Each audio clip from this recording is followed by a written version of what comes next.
दुर्दशा हुई 20 साल में बिहार की, क्योंकि नीतीश कुमार जी बार बार मारा बदलते गए तो ठोस रूप में 20 साल का शासन नहीं हुआ है। बिना गुड गवर्नेंस के कभी भी विकास नहीं हो सकता है, समस्या का समाधान नहीं हो सकता है और इंफ्रास्ट्रक्चर नहीं बन सकता है। सभी मामलों में जो बिहार पिछड़ गया है, दुर्दशा हो रही बिहार की, पिछड़ी हो रही है, गुड गवर्नेंस देने में सरकार बिल्कुल ही नाकामयाब रही।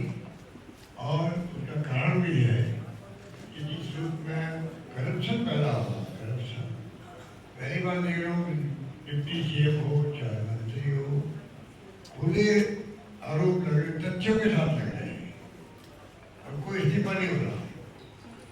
इस्तीफा नहीं करवाने का तो मोदी जी ने संकल्प ले रखा है। जब से आए मोदी जी तब से तय कर रखा, चाहे कुछ भी हो जाओ, किसी मंत्री का इस्तीफा नहीं होगा। ये उनकी नीतिगत फैसला होता है। इसका दुर्भाग्य है डेमोक्रेसी के अंदर में ऐसे फैसले करके बैठे हुए लोग हैं। जिस रूप में शासन चल रहा है, हमसे ज़्यादा आप लोग जानते हो, परंतु मोदी जी ने क्या कहते हैं 15 के अंदर क्या आपको मैं मदद कर रहा हूँ, 50,000 करोड़ की, 60,000 करोड़ की, 70 की, 80 की, पता नहीं 125 तक ले लेते हैं। वो पता नहीं उनका क्या हुआ, किसी को जो होनी चाहिए हर क्षेत्र में, शिक्षा में, स्वास्थ्य में, बहुत दुर्दशा है। मेरे पास आंकड़े हैं और अभी आपको जो मानी जाएगी उसके अंदर विस्तार से उसको तो बताएगा। मुझे बताने की आवश्यकता नहीं, मैं आपको इसे कह सकता हूँ कि सरकारी रिपोर्ट आंकड़े हैं, उसके आधार पर भी स्थिति बहुत खराब है। और तो और देखिए आप है, वो कह रहा है कि 70,877 कोई हिसाब ही नहीं मिल रहा है, बताइए, एक भी नहीं होता है। आप हाइट ले लीजिए और करीब 49,000 करोड़ का यूसी होते हैं, उपयोगिता प्रमाण पत्र, वो भी उपलब्ध नहीं है।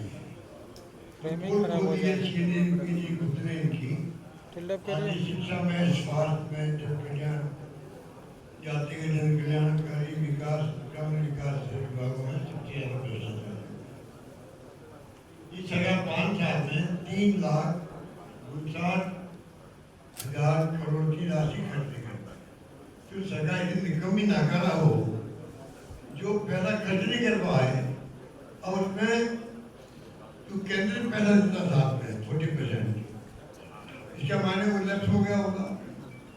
तो फिर ये क्या काम करवाएंगे, आप कुछ सोच सकते हो। घोटाले की बताई गई है, निजी संपत्ति बना ली गई, सदन घोटाले में सरकारी फंड क्या बोल रहे हैं, खातों में ट्रांसफर करके निजी बोल क्या रहा है, समझ में आ रहा है। और साथ में नरेगा दूसरा को दीजिए माइक। ये आवाज योजना में भी घोटाले सामने आ रहे। मुझे आश्चर्य हो रहा कि एनजीआर की रिपोर्ट जो है भारत सरकार की अपराध कानून व्यवस्था देखे, वो कह रहे हैं 20 साल में बिहार में अपराध की दर 3% बढ़ गई। कल्पना कीजिए 3% का बढ़ना, प्रतिदिन 953 आपराधिक घटनाएं होना, हत्या 8 प्रतिदिन है ही, मेरे नहीं है। 33 अपहरण और 55 महिला अपराध शामिल। ये स्थितियां बनी हुई है, आप सोच सकते हो कि इस प्रदेश का क्या हाल हो रहा होगा। कुछ विफल नहीं है, करप्शन, क्राइम और पलायन बढ़ा है। अब जो हमने कहा है कि भाजपा जेडीयू हटाओ और बिहार बचाओ, ये तो कहना चाहते हैं। दूसरा, इंडिया गठबंधन की जीत जो है बिहार के सर्वांगीण विकास की गारंटी है। ये कॉन्फिडेंस इंडिया गठबंधन के अंदर राहुल गांधी के नेतृत्व में, तेजस्वी नेतृत्व में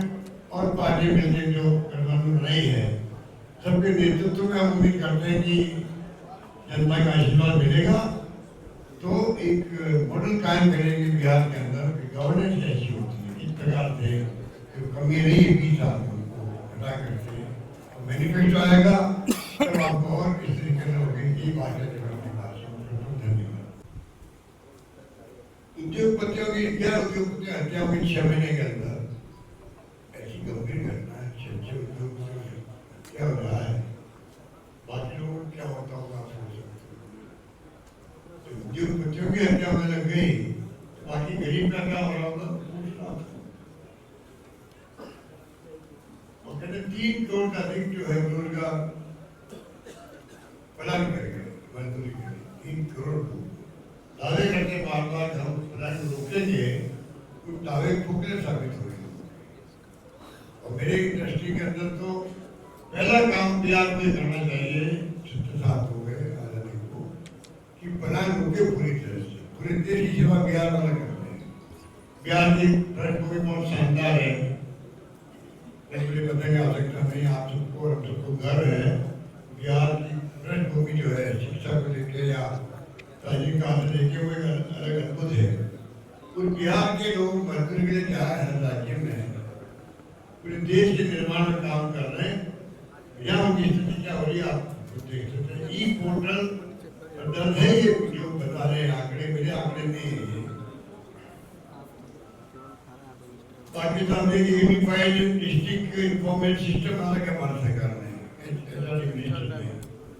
वो कह रहे हैं कि 23-24 के अनुसार बिहार में भारत सेकेंड स्तर पर शकल नामांकन दर जो है पॉलिटिकल साइंस का